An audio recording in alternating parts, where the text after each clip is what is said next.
কি যে দুর্গন্ধ। বাংলাদেশে মেট্রো রেলের ওঠার প্রথম অভিজ্ঞতাটা আজকে তোমাদের সাথে আমি শেয়ার করব। মেট্রো রেলে প্রথমে আমি টিকিট কাটলাম মিরপুর 10-এ যাব বলে।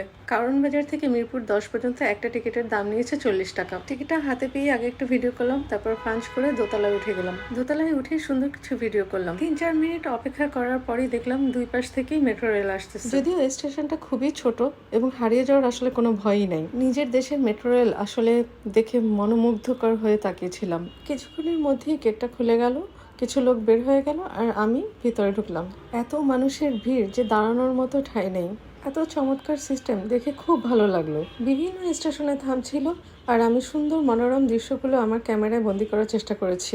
আমার কাছে মনে হয়েছে 5 থেকে 7 মিনিটের মধ্যে আমি আমার গন্তব্যে পৌঁছে গেছি। আবার সেই মেট্রো রেল দিয়ে বাড়ি ফেরার পালা। প্রথমে আমি বলেছিলাম না গন্ধ। মেট্রো রেলের সার্ভিস থেকে শুরু করে যা যা আমি দেখেছি সব আমার ভালো লেগেছে। মেট্রো রেলে যাওয়ার সময় যেমন ভিড়, আসার সময় তেমন। তাদের মধ্যে 2-1 জনের গায়ে থেকে এমন দুর্গন্ধ আসতেছিল যে মেট্রো রেল থেকে মনে হচ্ছে পালাই যায়।